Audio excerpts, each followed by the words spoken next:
pays through. Yeah. And we tried to pay them over the phone, on the card, on the credit card. Didn't look as if the transaction went through. But you paid it before. Well, I actually paid for it in advance using my bank account. Yeah, but So you paid for it, yeah. I paid for it. Actually, reimbursed me. Don't know what that's like.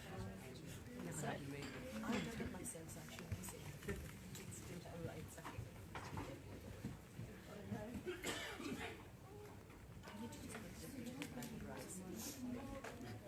So sticky. I think I just need to professional.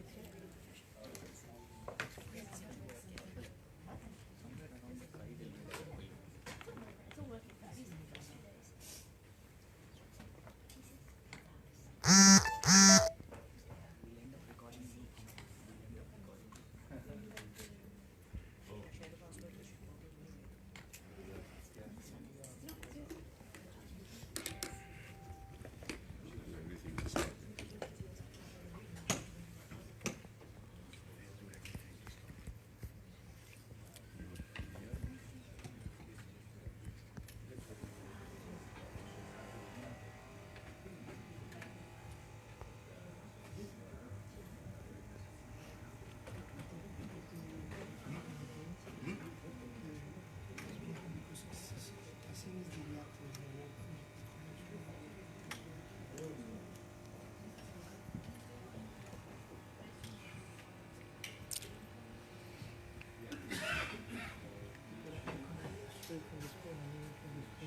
Good update.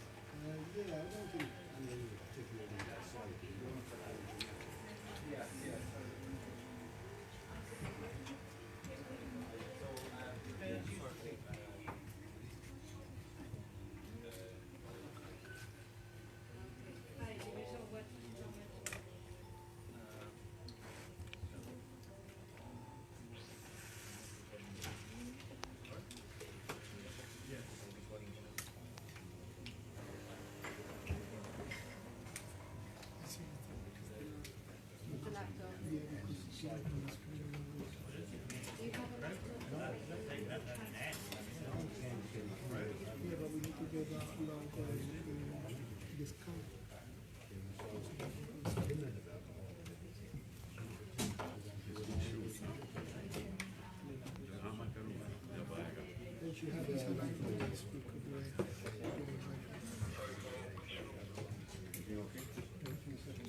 Yeah, I have.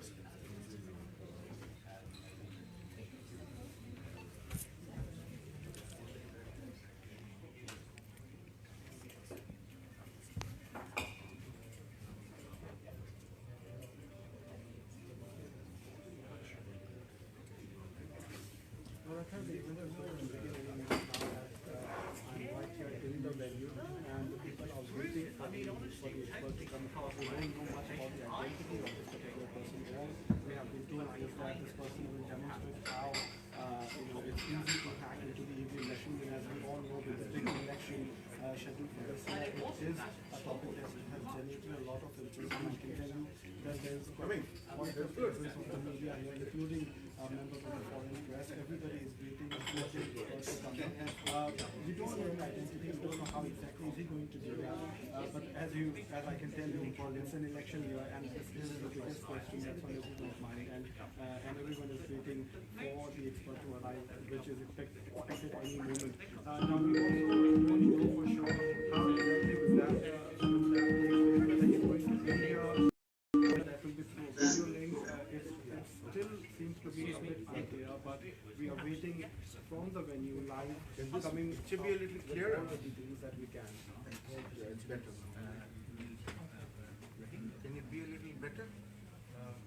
Maybe he's with lights off. Yeah. Can you hear me? You can hear me? Yeah, I can. Okay, good. And we can hear you loud and clear. Okay, shall we start? Yeah, let's start. Are we okay, Taha? Give us 2 minutes. Okay, 2 minutes. Just 2 minutes. Just in case you wish to know that if anyone is wanting to go live and does not have a facility, then just ask Taha and he'll give you the signal live. So as you can see, the expert is going to be addressing us Yeah, just via ask video him. link, I think. Just asking for the Not going to details, be he will tell you. present As physically, to but that's what we gather from where you can take the Yes, signal. of course, yes. I actually just wanted to say to everybody there's at the an moment of time.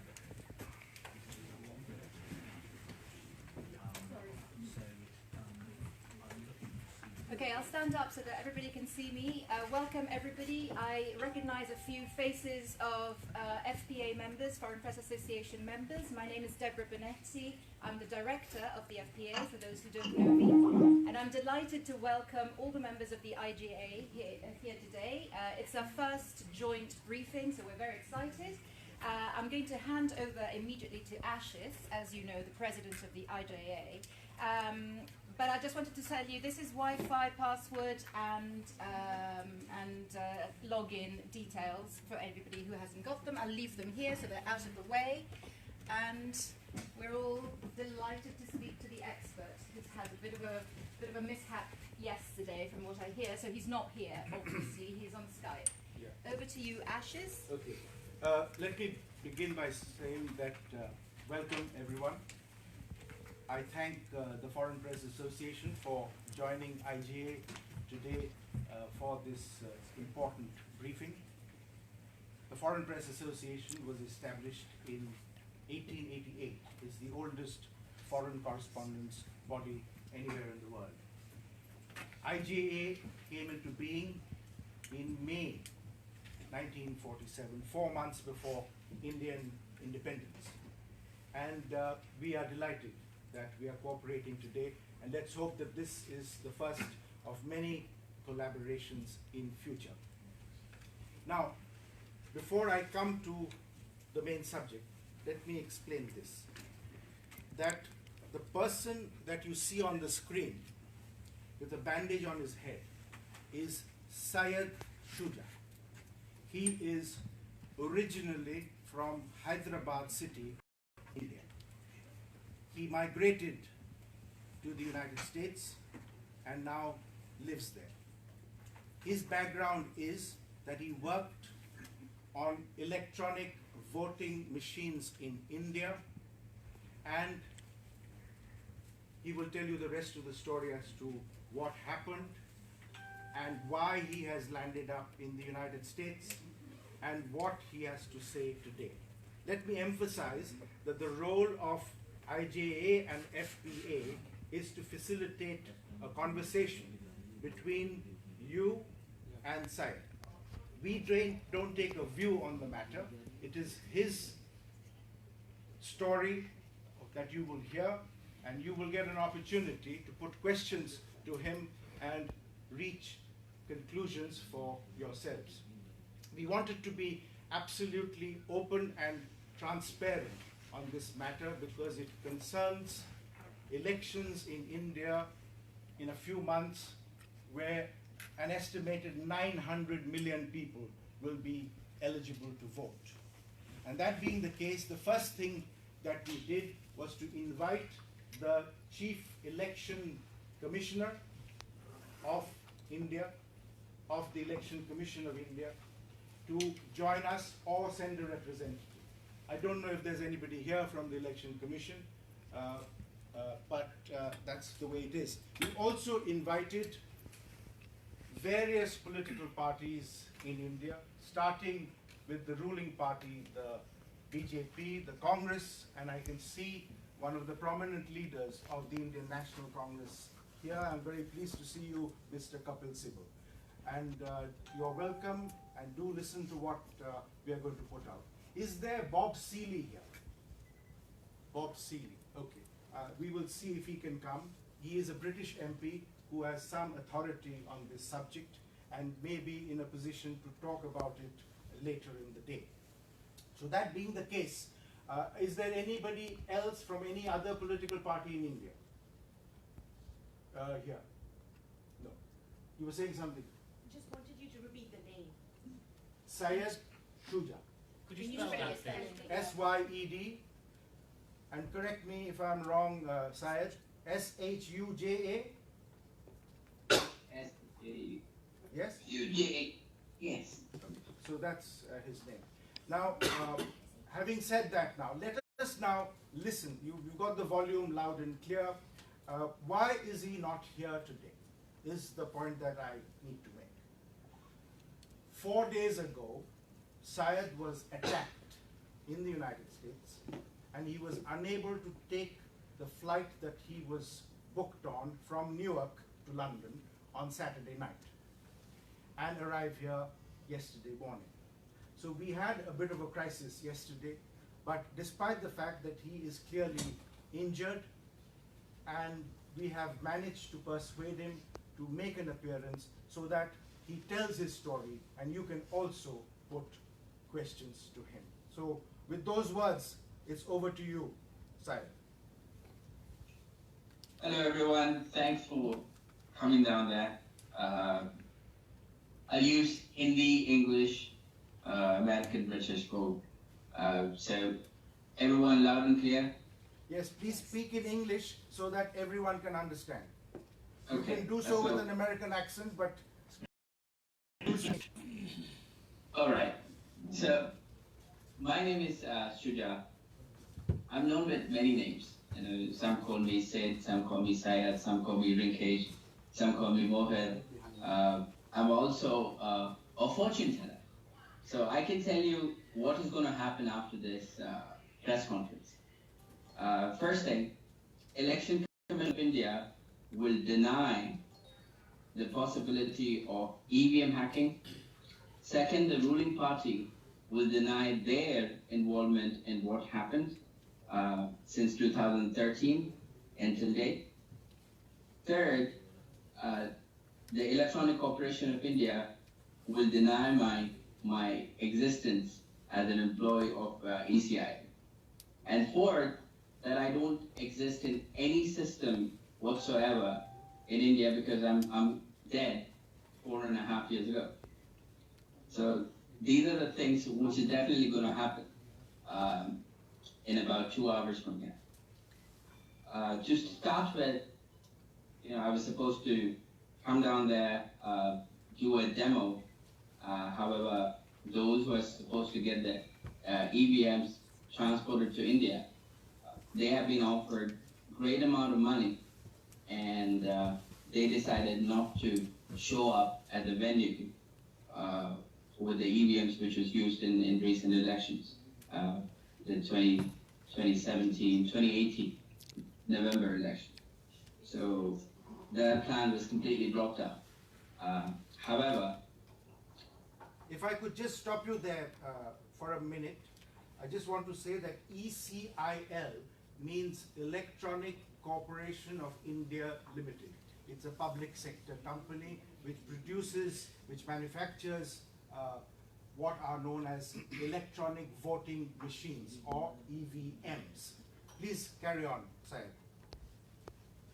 So, you know, the EVMs, the ballot unit, the control unit, the VVPAT and OSDL unit was all being transported to London about a week ago. However, those who were supposed to get it done or bring it to the venue they have been offered great amount of money, as I was saying. And not just that, they compromise on my location. And, in order to stop, because they believe that, EVM tampering or EVM hacking, it is a business for many who understand how it is done. And they wanted to make money, so they decided to give up my location to those who were afraid that this news would come up. So I was attacked, got 7 stitches on my head, about 18 stitches on my chest, but I'm still here. Hopefully, I'm going to tell you a little bit what happened, why I ended up landing up in America. I used to work for Election Commission with ECIL from 2009 till 2014. However, Electronic Corporation of India not just manufactured EVM, they also manufacture components for various other government organizations or public sector organizations. Like HAL, they manufactured the radars for many aircrafts. BL, they manufactured the equipments for ISRO or DRDO and other space research programs. So I was part of one of the team out there, specifically with radio frequency equipments. Back in 2013, we were given an assignment to study a PCB, printed circuit board, which was pretty old. Looks like 1980s thing. So we were asked to study that, understand what are the components involved in it. We did that study and gave us a report. About June 2013, we have been told that what we studied, the PCB what we studied was of EVM.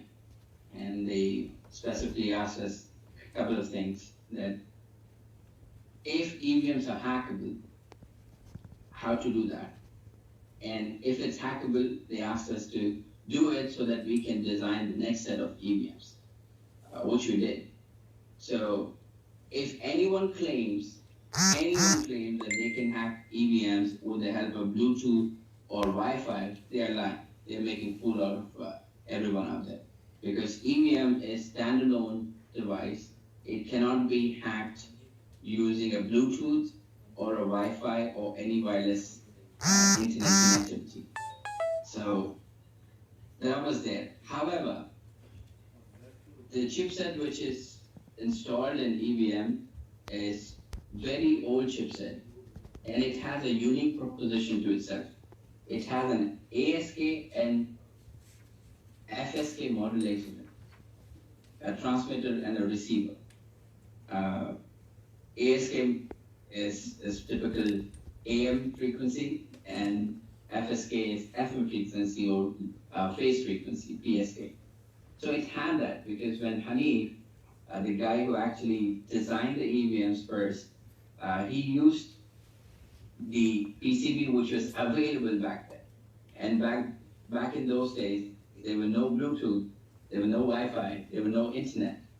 So all these technologies did not exist back then. So he used what was available to him. And what was available back then was ASK and FSK modulator. However, hacking into EVM was not that easy. So we had to bypass the kernel which was there in the chipset. We wrote a small but a complicated program which bypassed the kernel and sent data at once. And after that, we needed to transfer that data. And there was no possibility of connecting a Bluetooth or a Wi-Fi. So we required a graphite-based transmitter, which would be thin enough to be installed in a PCB pay on a connector and receive and send data at once. So we did that. They provided us with all the resources which we asked for, whether it's graphite or the connecting PCB. Everything was provided. We were thinking that, you know, we were doing a great deed for the nation, and we were completely wrong. When we finished that, one of the late minister in BJP, Gopinath Munde, he came to us and assured that we can design the next set of EVM, which cannot be hacked. We didn't even know who was Gopinath Munde was, because we were never interested in politics, had no idea who this guy was. It was in mid of 2013. And we were given a project to work on the next set of EVM, which we designed in about 120 days. However, we were completely unaware of what is going behind us. They manufactured millions of PCBs, millions of connectors, which was used in 2014 election to manipulate the results of the entire nation. No one ever imagined or thought that this could be possible. We got to know that on the day of 30th April 2014, when Hyderabad was going through the election phase. The voting was happening in Hyderabad. And the modulator which we designed to transmit the data started receiving frequency left, right, and center. And we first thought that it's a manipulation or a bug which is acting on its own. But later on, when we studied that, we found out that the data which is received by the modulators was coming from EVMs. We got stunned, and we thought we'll go ahead and upload a video of what is going on YouTube. But my team was scared, including me. So we thought we will not get involved. One of the team lead in our team, Kamal Rao, he told us that, you know, he can get us a deal where we can make some money. So everyone agreed to meet some leaders from BJP. It was on May 12th, 2014. We went to a place in Hyderabad to meet a BJP leader. However, we never had any idea what's coming after that.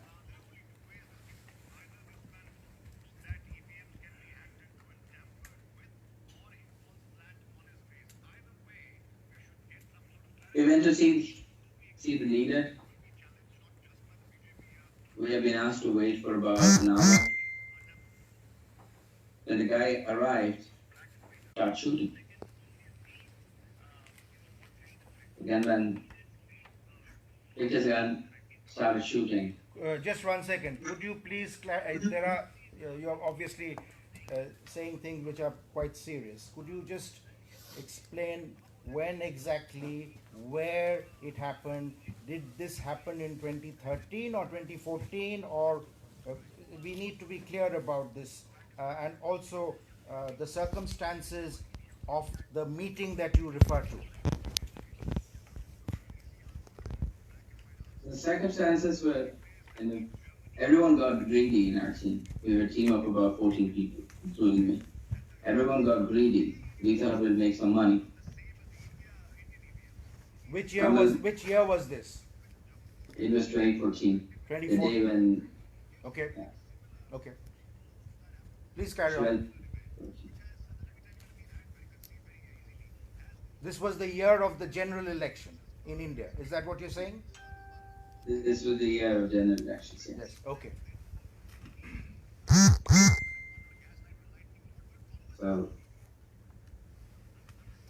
Kamal arranged a meeting with the BJP leader. He says we can get really good amount of money to be paid. We can make a lot of money by blackmailing that, what is going on in the election. Not many were in favor of blackmailing or making money, but some of us were in favor. We end up decided, and we decided we would go ahead and meet this leader. Next thing what happened was,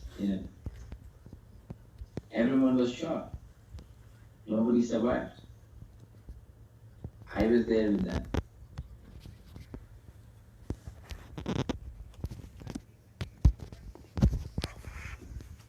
So are you saying that all your team members died as a result of the shooting and you were the only one to survive? Yeah, I was the only one to survive. Everyone was shot, point blank. I was shot too. The bullet just go through and through. I have sights and bursts. My heart is reversed. So it did not touch my heart, but it just hit through my body. When I woke up, I realized that I was in a van, a Swaraj Mustang, with other dead bodies out there. I just ran from there.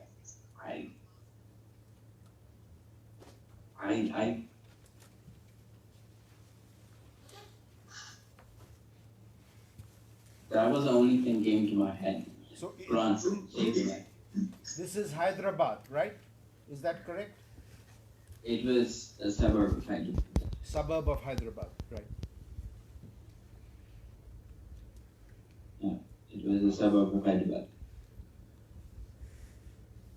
In order to cover up the killing, next morning there was a communal violence in Hyderabad, in Kishanbagh, between Muslims and Sikh. And in shooting by BSF armed forces, 4 guys were killed, 7 were injured. The bodies which was dumped, those bodies were my team members' bodies.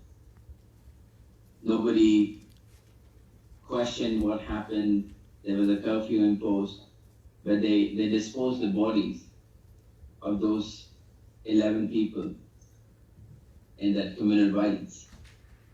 Nobody even questioned what happened. No Congress, no TDP, no TRS, nobody questioned it. It was shown as if, in communal violence, people got killed by shooting by a BSF officer. That wasn't the thing. It was a cover-up. The entire communal violence happened on 14th of May 2014. Was a cover-up to bury those 11 dead bodies. I ran from there. I called a few of my friends. They arranged my passport. They picked up my passport, got my passport, booked my ticket from Delhi. I ended up in America, 15th of May. And ever since, I've been trying to tell the story to everyone.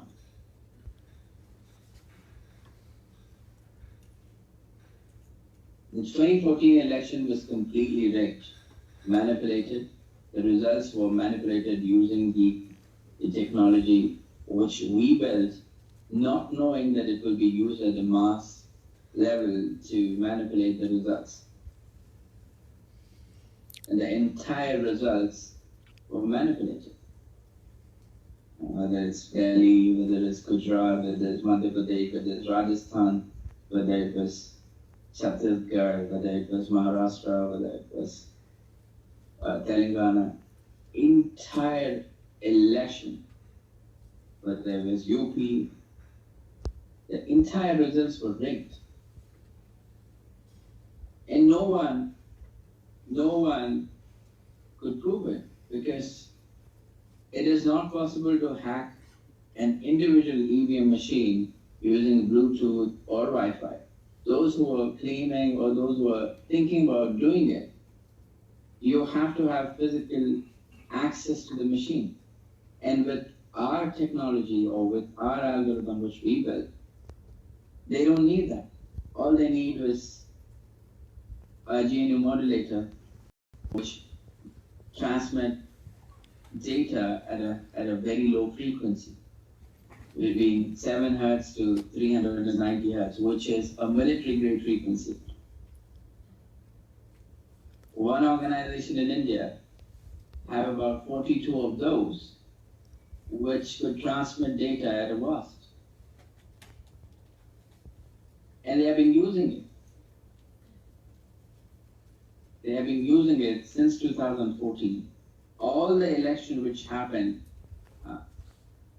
in Delhi, we stopped the transmission with the help of about 3-4 guys. They intercepted the transmission, and the results were completely opposite. What was supposed to go in favor of BJP, it turned out to be in favor of Aam Aadmi Party. Otherwise, it would have been a history where BJP would have wiped the entire 70 seats. The entire 70 seats in Delhi. I think, just 1 second, I think you are jumping from the general election to the state election in Delhi. Please clarify that, because we have people in the room who are not so familiar with the circumstances. Yes, and the 2014 elections, the actual results were completely different, and the results which was shown to the world that BJP had a clear mandate of 278 seats, it was absolutely rigged. It was absolutely rigged. The entire UP was rigged, the entire Gujarat was rigged, the entire Madhya Pradesh was rigged, the entire Rajasthan was rigged, the Chhattisgarh was rigged, Maharashtra was rigged, Delhi was rigged. The entire 2014 general election results were rigged.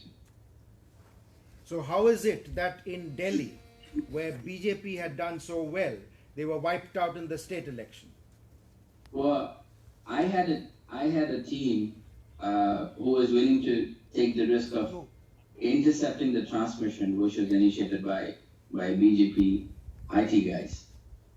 So they have successfully managed to intercept the transmission and reverse the transaction to another party. And Aam Aadmi Party was in favor. So when they transmitted the frequency, we intercepted the frequency and changed the results to another party's favor. That result was also rigged. The actual results are completely different, similar to the previous results, where 30, 20, and 10 was distributed equally. Not much of a difference, but the interception, what we did, it changed the entire results. What BJP was trying to do in their favor, we changed it and put it to another political party, which happens to be Aam Aadmi Party, and they scored 67 out of 70. It was history in itself. Never happened in India, never happened anywhere in the world. 67 seats, 93 point change percent of seats victory. We did try to intercept transmission wherever possible. However, with lack of money and with lack of support or resources, we were not being very successful. But EVMs are very much hackable. If I had any luck with me, if I would have been there, then I would have shown live how it was done. However, Election Commission will come back and say that EVMs are tamper-proof because they have the 14 prototype which we built while we were there. So they have the prototype. Every time when they were challenged that EVMs are hackable, they will put forward those machines which is impossible to hack even with physical access. Because what we designed, what we built as a prototype, it is impossible to hack for us, even us, to bypass the kernel in the chipset. The current M3 machine which is used, oh, it's state of art. You know, it will leave no scope for speculation at all because it is linked and synced with VVPAD. People are thinking VVPAD is there to show the world that there is a paper trail. If there is a paper trail, then why is it that Election Commission is not in favor of counting each and every one of them? They are not. I'll tell you another thing about VVPAD. It's a thermal printer. A thermal printer which has both sides printing. It can print both sides. The one what world see, it is only visible for 10 seconds under the thermal heat. The light which appears on the VVPAD, which shows the symbol of the political party which you voted for, it will be visible only for 10 seconds and it will disappear after that. Because the thermal printing, the ink used at the front end is chemically endorsed. It will only appear under the heat of that light. And once the paper is dropped, the print which is behind it will stay there. So people are getting fooled again, and Election Commission is 100% involved in it. Could I ask you a question here? Sure. Were you knowingly and willingly involved in hacking, or did it happen after you had designed the machine in a certain way and you were not directly involved? Could you clarify that, please? I'm not directly involved. However, we were asked that if it's possible to hack, how is it possible? Show us so that we can do a better design which is impossible to hack. So we were asked to do so by ECIL so that they can design another machine. So we did that because we were asked to do so. And it was ECIL being Electronic Corporation of India Limited, right? Yeah. Not the Election Commission of India. On the direct order of that time Election Commissioner, Mr. Sampath, was aware of all the thing which was going on. Gopinath Munde, the minister who died soon after he swore in an accident, he was aware of it. In fact, the mystery of Gopinath Munde, he was murdered because he was about to expose his own government that they hacked the EVMs and won because he was not getting what he was asking for, I believe.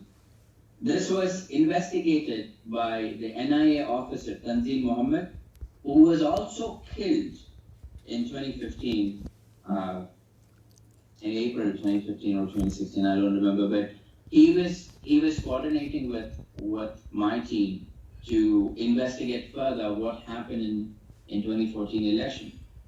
He investigated that he had enough evidence to file the charge sheet, and I believe the last conversation I had was in March before he died. He says he's going to go ahead and file an FIR or suo motu case to expose the government. And 2 days later, he was killed. And the case was completely closed. Somebody came forward and confessed that that was a family dispute and Tanzim was killed in the dispute. It was a made up thing. They wanted to cover up, and they did it. They did it absolutely fantastically. Few of the journalists, I don't want to take the name, but they came to see me. They came to see me and took whatever material I could provide them. They say, oh, we'll go ahead and expose it, run a story on it, and this and that. Where did they come? Where did they come to see you? It was in March of 2015. They came to see me in US. So just looking. Are you saying? Are you referring to Indian journalists coming to see? Yeah, referring to a famous Indian journalist who happens to shout every day on national television. Who happens to shout every day on national television. A famous guy who just plays his hand every now and then. How dare you do that? I don't need to take the names. People are very intelligent to find out. But that guy gave me false hope that he's going to go ahead and run the story, and then he says, if they don't run the story, he'll quit the channel, which he did. And he gave me false hope that he's going to open his own channel and run the story. He did open his own channel, but there was no story. But later on, I found out that channel was supported by Egypt. Just one point here, Syed. You made some very serious charges, and the charges against BJP are extremely serious, and it could even be interpreted as maligning the party. No, can you substantiate what you have been claiming? And the other question I have is, did any other political party approach you to do the same thing? Yes, indeed. There were many political parties approached me to do the hacking for that. However, I couldn't do much, so I gave them a way to show the world that it is possible.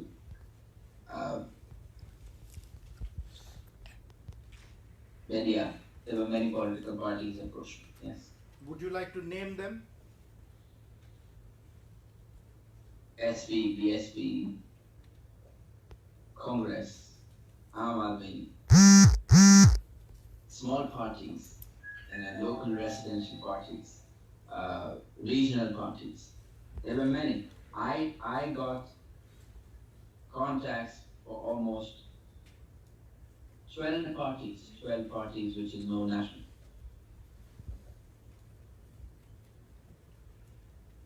Tell us now a little bit about how you left India and arrived in the United States, and what is your status there in the United States?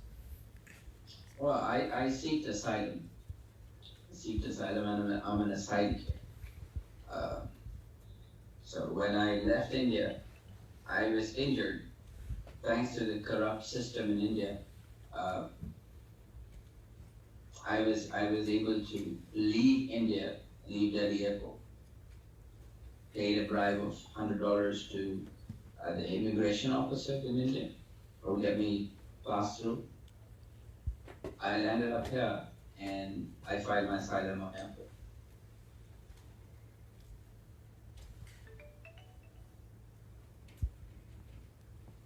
So on what basis were you given asylum? I seek political asylum, and I had enough evidence while I was waiting for my day. I had to gather evidences. So I did gather enough evidences to prove my case, to put forward my case, and all the evidences has been verified.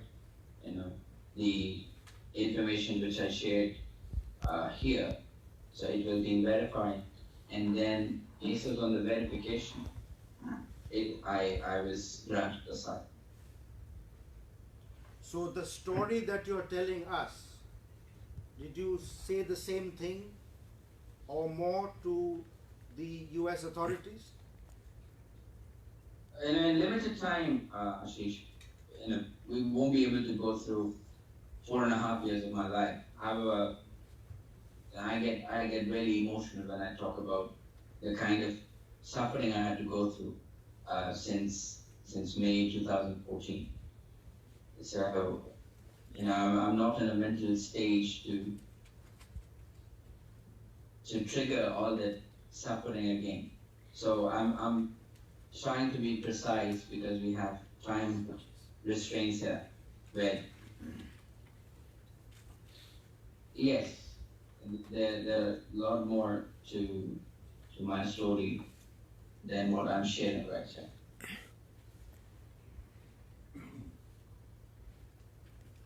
In other words, the question that I'm asking is that proof of what you're saying should be available with records with the US administration?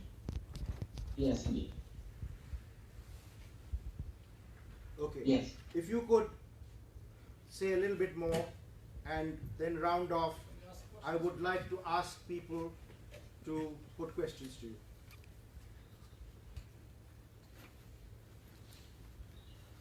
So basic point. Can you tell us a little bit now, this story that you've been telling us, you've been out of India since 2014.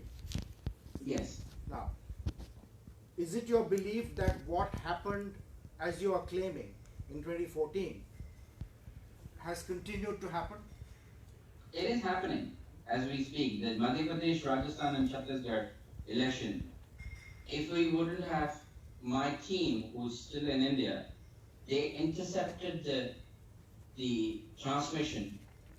With that interception, we still, like I said, we don't have too much of resources, but we still wanted to see how free and fair the election could be possible.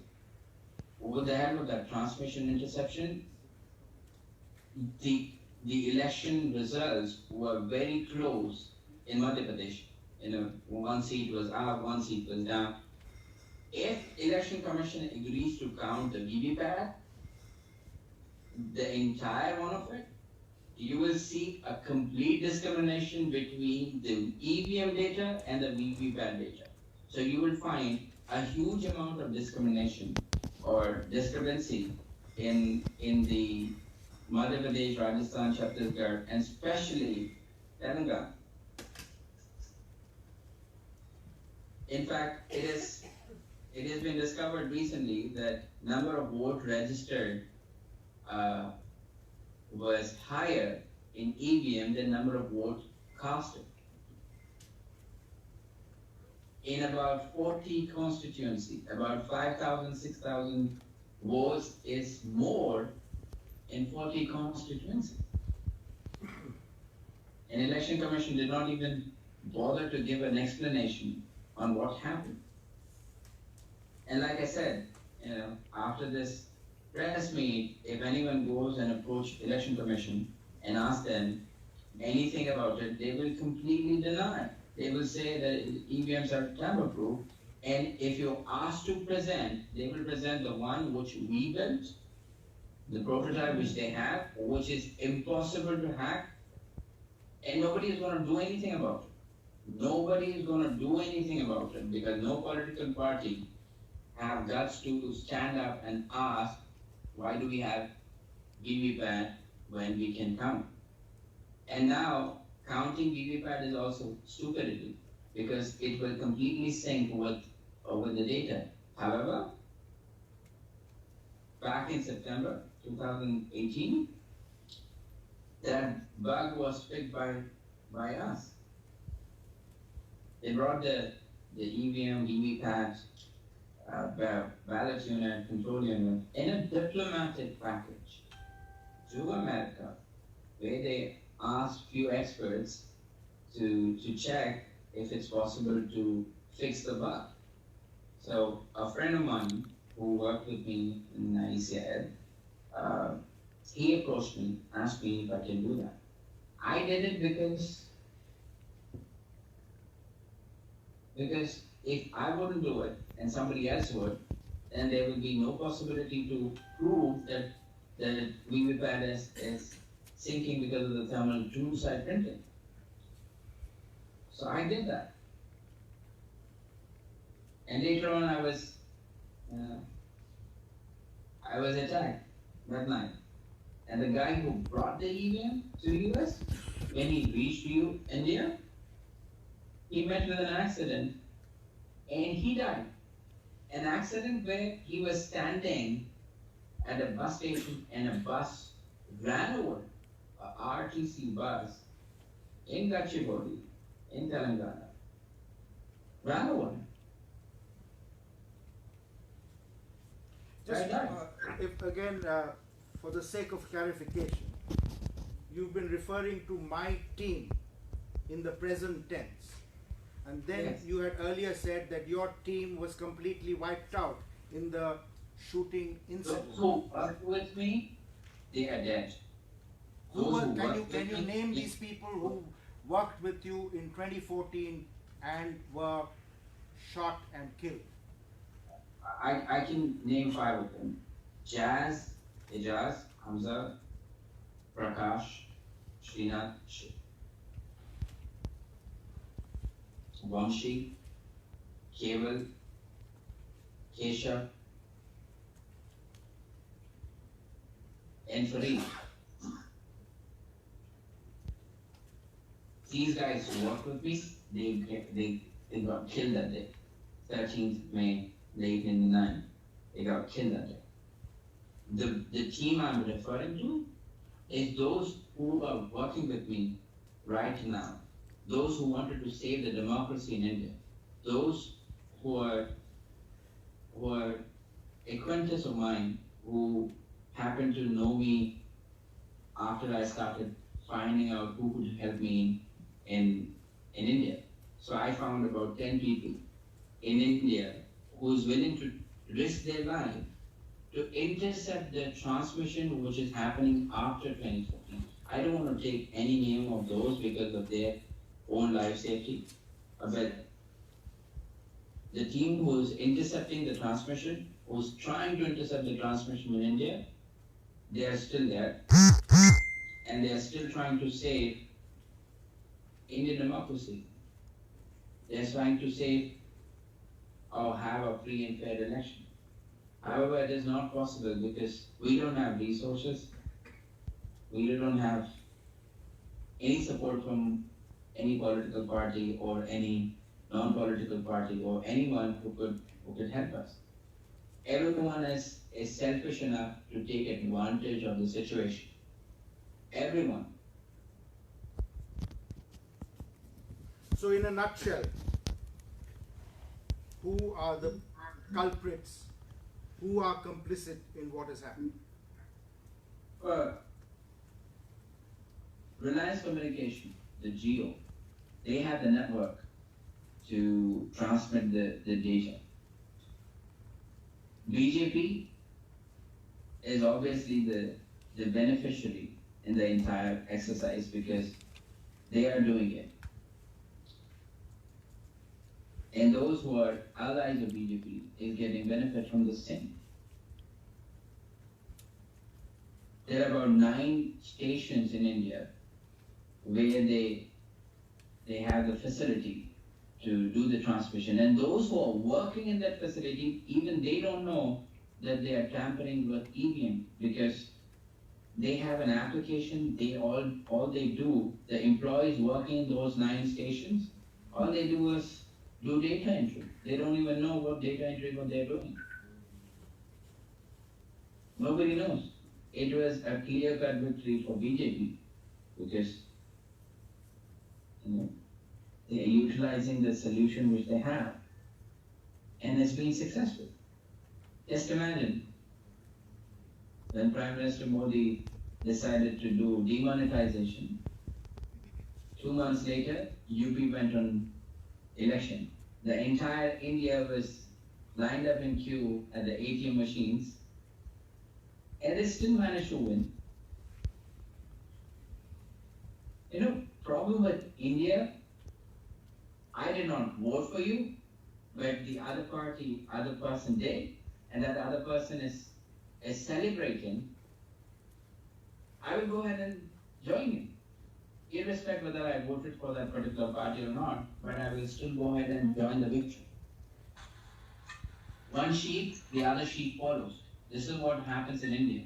And let's say, for the argument's sake, if Election Commission decided to get rid of EVMs, then still there is no possibility of another party to win. If it's paper ballot, still BJP will win because they have huge money to buy the votes. 20 years ago, the vote was 100 rupee or 1,000 rupee. Now the vote rate has been increased to 10,000 or 15,000. They have money to go ahead and buy it. Imagine 1 year ago, the Bitcoin raised to $19,000 for a Bitcoin. Nobody even bothered to check how much money from India was circulated in that Bitcoin and how much money from India of those politicians who has been enjoying the vicinity of being in government. Okay, just one last question before I throw it open. And that question is, the Election Commission of India has been held in very high esteem for decades, but you are casting aspersions on the Election Commission of India. Yes, I am. I ask you a question, Ashish. I ask a question to everyone who's sitting out there. Why did they come down here today? A credible person, you send an invite asking everyone to come down to have a demo of actual EVM machines being hacked. And everyone followed you because you have a credibility in the industry. You are a credible person. You inviting, or IJA is a credible organization. If they are hosting something, everyone came down to attend it. But however, if I wouldn't have turned down, then what would happen? People would question your credibility. Election Commission, their credibility has been questioned millions of times in the last 5 years. And nobody is very bothered. So ask them, if you're credible enough, then why don't you count the entire VVPAT? Why only 5% or why only one ballot in each constituency? Why is that? If they are credible, they should come up and show the world that, look, this is the EVM, which is used, show us how it is done. EVM. Okay, thank you. I will now ask for questions. What I'll do is I will turn my laptop around so that you can see the person who's asking the question and then answer. So could we have the first question, please? Yes, the gentleman here. If you could identify yourself and the organization that you represent, and perhaps look towards this webcam here, and so that your face is catching. Use separate mic for this, or is it just? You can come forward and ask your question. Yes. Hi Syed. I'm Vakasha Sachdev. I'm from the Quint. The question which I'd like to ask you is, you mentioned that Reliance were able to assist with the attempts to sort of use to jam the signal and attempt to hack with the EVMs. Now you mentioned Reliance Jio, but in 2014 obviously Reliance Jio didn't exist. What was the company which in 2014, or do you know who was offering them the ability to use that low frequency signal in 2014? Oh, well, Mr. Sipper is right there. Ask him, because he was the person who actually gave approval to Reliance Jio to buy the modulator, which was military grade. And this was in 2014?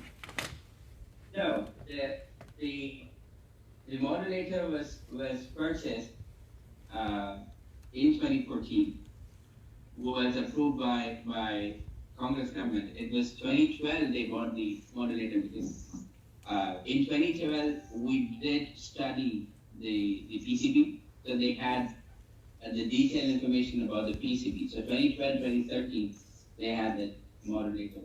And Reliance Jio, they had the infrastructure ready. No, they were not in business back then, but they had the infrastructure ready. And They so had this, the infrastructure. so this was Mukesh Ambani's Reliance Group, or was it? Yeah, the Reliance. Yeah. Okay. Yeah. Please come. You can probably do it from there. You can, yeah. As long as everybody can hear the person. Yeah. Shuja, hi, this is Niranjan from VG News. And you mentioned about Kamal Rao, who took you to the room and everybody was shot. So, where is Kamal Rao now? And what happened to your Kamal family? is in US. Last I know, Kamal is in US, and he was employed by Reliance for a longer time, in the last 4 years, and now he migrated to US. So Kamal is in US. And is your family safe? I mean, where is it? My family is safe here, there. Thank you. Yeah, Vidya. Hi there, Vidya from the Hindu. I was just wondering, you mentioned that you had documentation that you had given in support of your asylum application in the US. I was wondering whether any of this documentation, supportive evidence, would be available to us journalists to go over to obviously support some of what you're saying. Thanks. Yes, most of it. Most of it is available. Is the answer yes? Yes. That documents will be available. Yeah. Okay, thank you. Lavina. Hi Shuja, this is Lavina from India Today. I'm a little bit confused. Are you trying to say that the elections of Madhya Pradesh, Chhattisgarh, won by Congress was the time when you guys intercepted and stopped the entire mechanism to be rigged? And did you at one point also say that all the parties, including BJP, BSP, Congress, all contacted you to rig elections, please? Thank you. I did. Back in last year, between September till November, most of the political parties did contact us, asking us to rig the elections for them. But I'm not in that business, so I completely ignore the request. However, like I mentioned, I have a team who was trying to save the democracy. They intercepted the transmission in Madhya Pradesh, they intercepted the transmission in Rajasthan, they intercepted the transmission in Chhattisgarh, and we managed to stop possible interchanging of data in emails. So who was interfering with the elections? Who was tampering or attempting to tamper? Well, BJP was tampering the elections, and we intercepted the transmission so that we can stop. Yeah, the gentleman there, yes. Yes, you can come forward, yeah.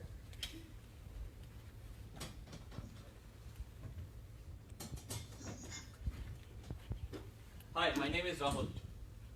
I work in London. So I have a follow-up question from the previous question. Because you're taking names of political parties, and very vaguely you have mentioned that they approached you to rig elections. Since we are taking names, can we be more clear? Who approached you to rig elections for them, and who approached you to try and stop rigging? Well, BJP did come forward to one of my team members and asked them if we can do that for them. They don't know that I'm still alive until now. So yeah, BJP was the first to came forward when the VVPAT was in use, and then SP, BSP, few guys from that political party approached, asked us to do if we can do anything for them. They offered us money. We contacted Congress to seek help from them.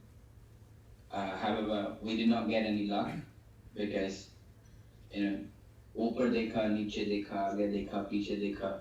And they say, you won't win the election if you say, easy up, easy down, easy left, right. So, we thought we'll be able to help them because they were the only political party who actually lost big time. So we thought we seek their help to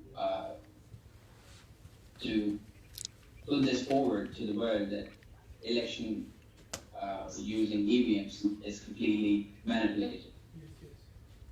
Did Aam Aadmi Party approach you in any way? You have named other parties, but this is the name which came before, but this time you didn't mention it. Yes, they did. They did. However, they wanted us to hack the EVM to show the world that EVMs are hackable. And we did give them a possible solution where they were not able to use it, or they didn't even participate in the challenge which was thrown by Election Commission to hack the elections or hack the EVMs.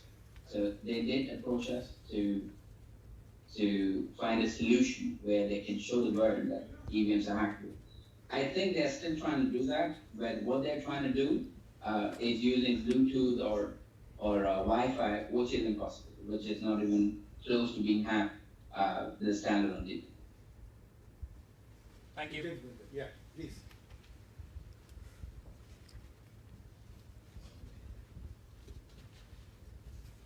Thank you. My name is Ali Bahajub, North-South Publications. First, who attacked you on Saturday?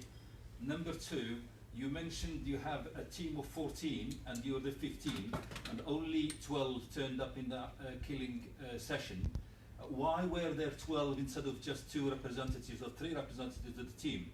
Number three, was it possible that the referendum in Britain could have been hacked? Yes.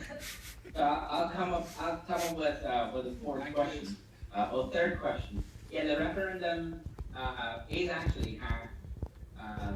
So that is something right there. Out of 14, only 12 came up for that meeting. The 13th one was Kamal. He is in America now. The 14th one is still alive, and he's the person who's actually helping us to intercept the frequency transmission in India. And sadly, who attacked me? It was an African American. I don't know his name, but a homeless, I would say, who got $3,000 to attack me.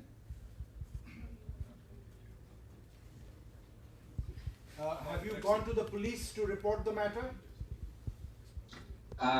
Yes, it is, but I don't want anything to go public on it. So.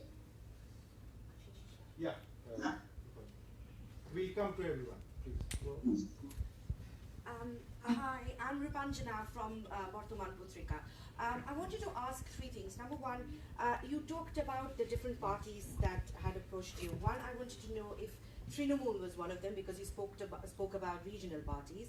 And recently, Mamta Banerjee and Farooq Abdullah, they said that the EVM machine it's a chore machine, the word they use. So they want to bring back the ballot paper system. Do you think that's better? And third is, you said that US Embassy, they have your asylum papers, which obviously talks about all of this. How is it possible to acquire them? Like how can we refer them if at all, if we need to? Thank you. We tried to contact Trinamool, however we never had any luck. Going paper, like I said, BJP has enough money to buy the votes. The problem in India is everyone's saying Bharat Mata, and they go ahead and sell the vote for peanuts. If I've been offered $10,000 or 10,000 rupees to go ahead and sell my vote, I will take the 10,000 rupees and go ahead and vote for the party who's paying me. So BJP has enough money to buy the votes. So going paper, if any party has more money than BJP, then yeah, go ahead, go paper. And there is a possibility to get the papers from the US. It is possible. Yes. Okay. Yeah. I'll come to you one by one. Could we ask him to elaborate on how? How can those documents We can discuss it offline. Sorry? It has some sensitive information, so we can discuss offline. Okay. If you could provide some information for people to follow up, please. Right. Sure. The lady at the back, yes.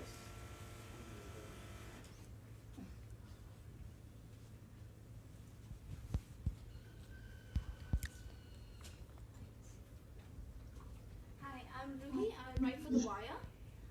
I believe you mentioned that Gopinath Munde was aware or possibly involved in the EVM scam in 2014 and then threatened the government and was subsequently murdered.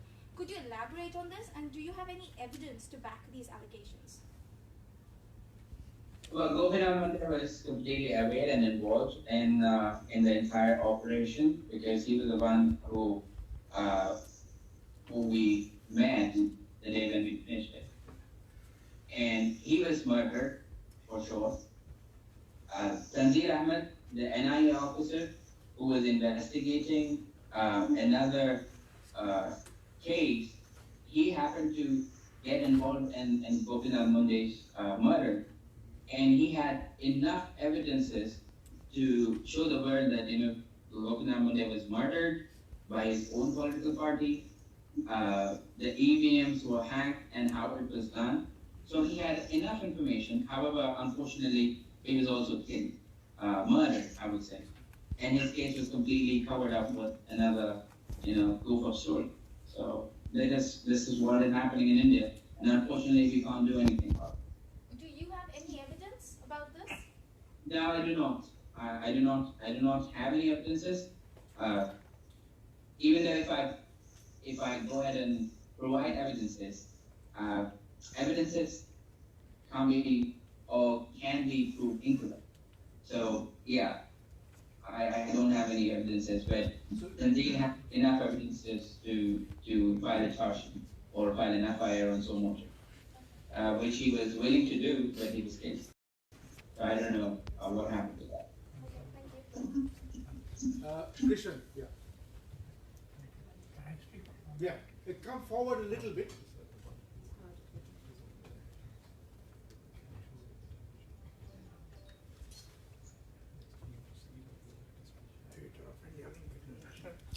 I want to know, did any foreign government, other Russia, China, Pakistan, did they ever approach you?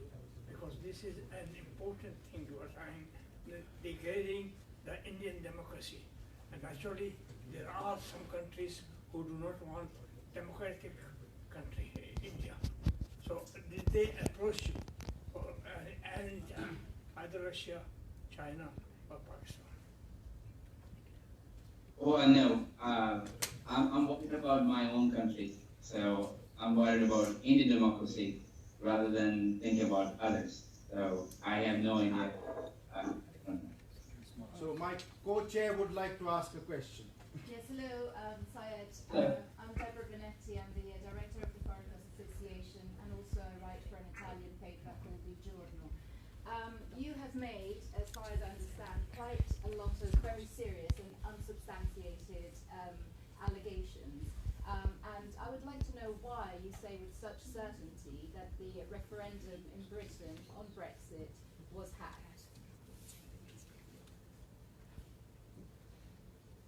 I was studying that when the entire election process was happening. So I was studying that, and the kind of pattern which we found was really astonishing. Somebody was, well, I don't know who did, but it was a great job. For an expert like me, I found really interesting things like that. So yeah. Do you have any proofs of that in any way? Yes and no, both. So I did study that when it was happening. However, I did not keep anything with me because I didn't want anything to do with Britain. They already lose 200 years in India. So I was really not getting into that bit. Jokes apart, I did study that, and it was a very fun show. Just one question here. In Britain, as you know, there's still a system of ballots, and ballots which are counted at the end of the election or referendum process. So how do you hack an election in Britain? The same way how you do it in India. India also has a VVPAT, which is paper trail. However, it is still going on. There are so many other countries where ballot is still used, but it's still possible. And one example is Britain. Okay, yes, Sanjay. Well, what is your relationship with Mr. Kapil Sibal from the Congress Party, who is here at this press conference? Was this done in arrangement and in agreement with him? Is this therefore a Congress Party agenda to malign the election process, which you say has been manipulated in 2014, and it was manipulated again with the Aam Aadmi Party election, except that you chose to manipulate it the other way around on your own to counter a manipulation by the other? Is all pretty extreme, and we are still waiting for some evidence on all this. But short of that, what explains your presence and Mr. Kapil Sibal's presence here in this room at the same time to make this common agenda and to present this common argument? Well, I don't have any agenda with Mr. Sibal. However, when I was trying to seek help from many political parties, I did happen to tap his door as well. So, and that's the only connection I have. And what did that connection lead to this press conference? Not really. This press conference was organized by Ashish.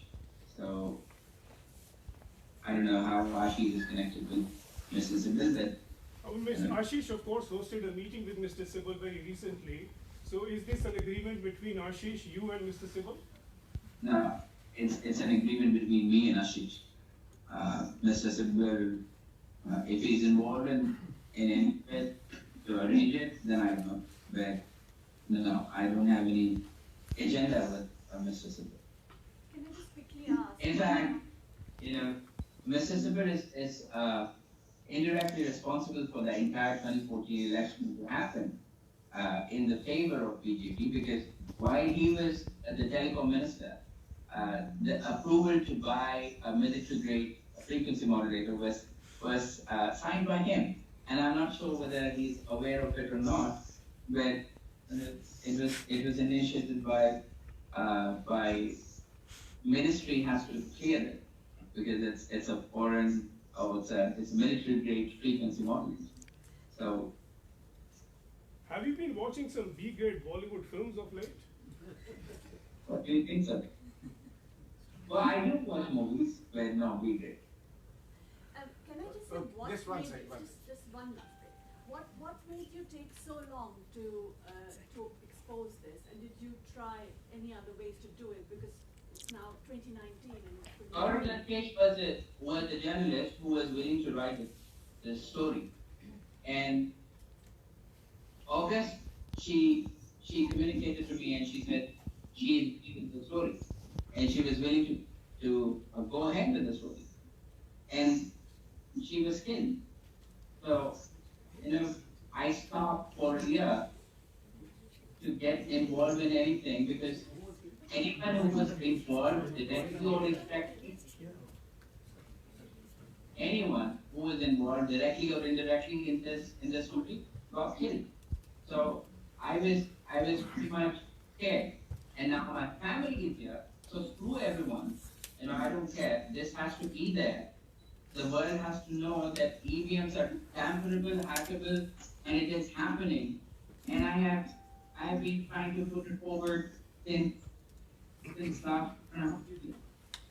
Yes, the lady here. Hi, this is Gagan from the BBC. How are other countries like the US and Congo using EVMs, and to what effect are they also problematic, according to you?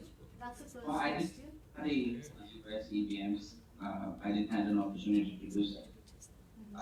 And I don't know about Congo. Right, okay. Last year, the Election Commissioner of India had opened a challenge where he invited people to come forward and try and hack the EVM machines in India. Did you not think at that time maybe you should take the challenge up? If not, why now? I'm an asylum here. If I go back to India, then what are the possibility of my safety and security? So I gave an option to those who are willing to participate, but they backed out. And why now, and what are you hoping today's press conference will help Well, I'm achieve? not hoping anything, to be honest. I'm not hoping anything. I know nothing is going to change. Nothing is going to change because the EVM will stay, and whatever is happening will continue to happen. Nothing will change. If everyone stand down and ask for a ballot paper, still it's not going to change anything because BJP has enough money to buy the votes. So people have to think what they really want. They want a manipulative government which was not elected by the people, or they want a government who is going to go ahead and manipulate everything in India, and they will continue to do so. And nobody is going to do anything about it. So last question. So To stand up and ask the question. So what is the alternative, if not EVMs? What do you think? What else can we do? Well, they have an EVM which is tamper proof, and they will not do it. The design which we gave them, it is completely standalone. It does not have any possibility of any transmission whatsoever. You cannot connect with it wirelessly. It is highly impossible because it's a very simple design, but though very complicated. Okay, the gentleman here. Yeah. Syed, this is Niranjan again. Apart from the parliament election and the number of assembly elections, for the first time we saw the use of EVMs in Delhi University elections. So, was it also rigged? I don't know. Okay, so gentleman there, yeah. Excuse me, you mentioned about the Brexit, the referendum here in Britain that was wrecked. Who would be interested in wrecked the referendum here? Do you believe Russia would be interested in doing that? Well, I don't know who did, but I did study that. So I found the results to be very interesting. And it shows the pattern of rigging. Yeah. So you mentioned, hi, my name is Uday, and I'm a King's graduate, and I'm doing project on Indian democracy. So my question to you is, as you mentioned that it was the Delhi elections that your team saved basically and changed the frequency. Was it the same, did your team do the same in Punjab and Bihar as well? Well, not really. When we did intercept the transmission in Punjab, in Bihar as well. Yeah, the gentleman there. But you have asked a question already. Yeah, just 1 second. Yeah, the lady here. Yeah. Hi there, Yasmin Sarhan from The Atlantic. I'm wondering just on the Brexit vote again. I mean, you said you noticed a pattern, but I'm wondering if someone were to rig that type of vote, why would they make it so close? Again, like I said, it was really interesting to study them, and I did find a pattern. Can you say a little bit more, because how does one rig an election where ballots are involved? I mean, I just don't understand this. Well, still, the papers have been, scanned and counted. So the pattern was. But there's a physical counting by people, several people being present, and cross checks happening. So how do you rig this? I mean, are you suggesting that there is something happening, before or on Facebook or something like that? No, not really. It's a completely complicated process. If you study that, then you will definitely find the pattern in it. So again, I'm more worried about Indian democracy and how the elections are held in India, where there is a pattern which implies that it was changed. Yeah. Hi, this is Danish for Thanks Now. So you mentioned in great details a lot of things. I just want to know, are you suggesting that all the election commissioners, all the chief election commissioners, will they be having an idea about all these happenings? And also specifically, Mr. Sampath has actually told our channel that nobody has ever hacked EVM in our presence.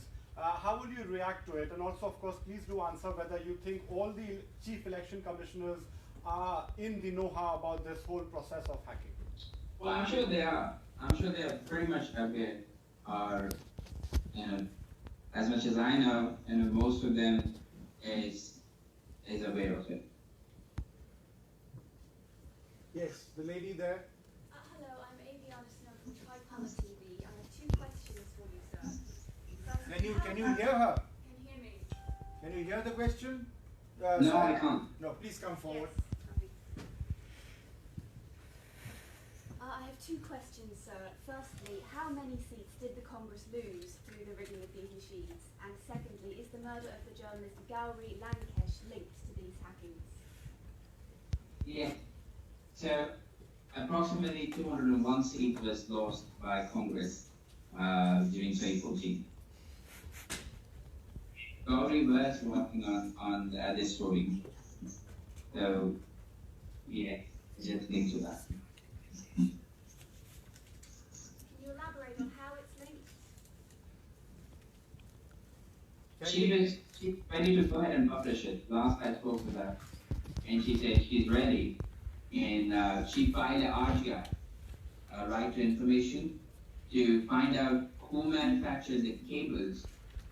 The cables was manufactured in a company which is a Shiv Sena MP, Mr. Patil, I don't know his full name, but his son run the company which manufactures e-kit for ECI.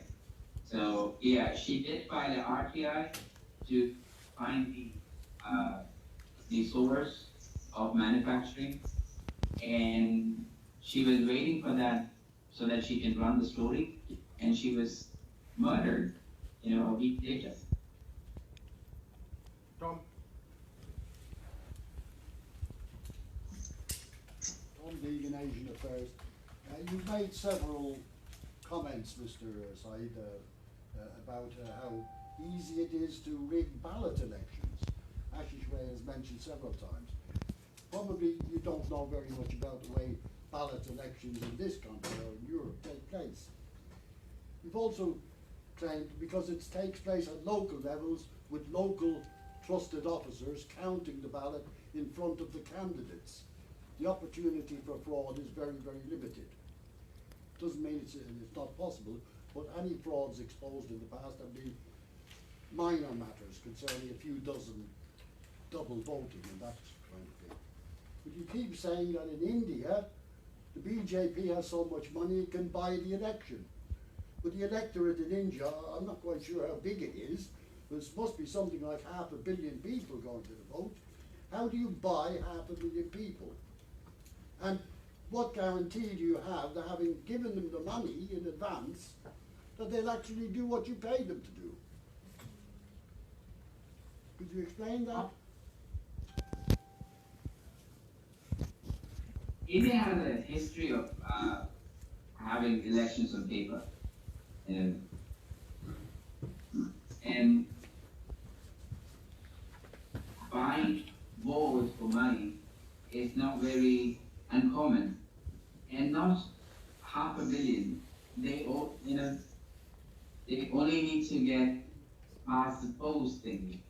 So I suppose they have money to buy the word.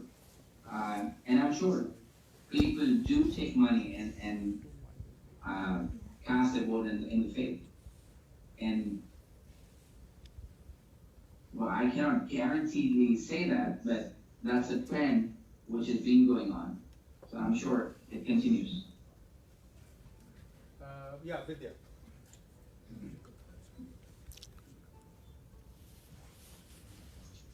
Hi there. Just again about the. Sorry, hi.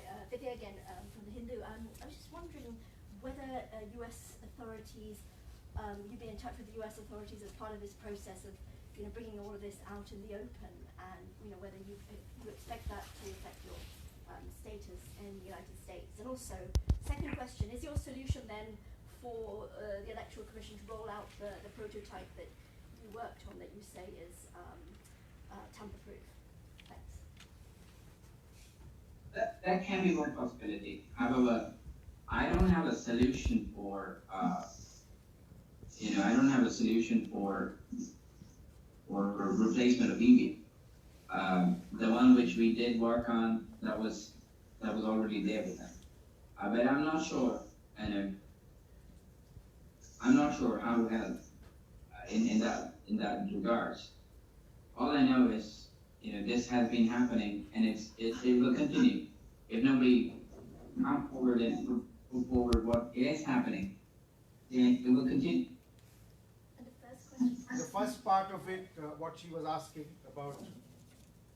Are U.S. authorities aware of you coming out with this today? Yes, how are you did mention at one point that U.S. authorities or agents went out to India to check what you were claiming. Could you elaborate on that? And is there any paperwork on that? Say that they checked by going to India, but they did verify the information. So they have their own ways to do, but they did verify. Okay. Just, anyone who hasn't asked a question? I have one from Facebook. Okay, Facebook question. Mr. Syed, hi. We're being followed by many fellow journalists in India, and somebody's written to me asking if they could ask a question. The person is Megha Bari, and she's a freelance in Delhi. She would like to ask you, how can we corroborate any of the stuff you've said, including the hacking program, the murdering of colleagues, etc.? Is there any way that any one of us here can corroborate anything that you said today? Oh. No, not really. That's a good question. That's a good answer. Thank you. You can. There's no way of cross-checking. Well, there are several ways to cross-check. Shish. There are several ways to cross-check. But what's the point? Like I said in the beginning of my introduction, what will happen? I do not even exist in the system. They completely wipe my data out, and everyone who was there with it.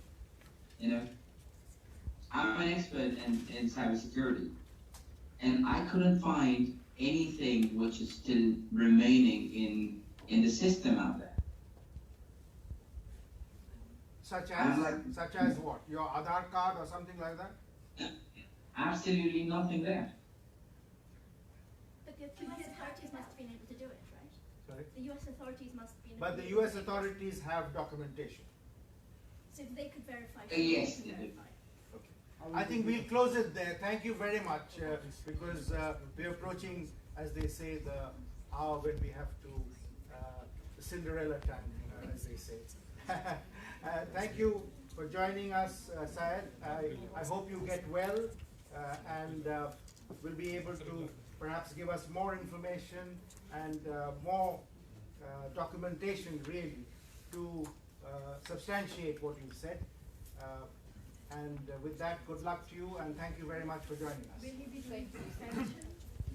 doing something to follow up on all that you discussed about the document? Yes, the documentation offline, you get a Yeah. document. I will.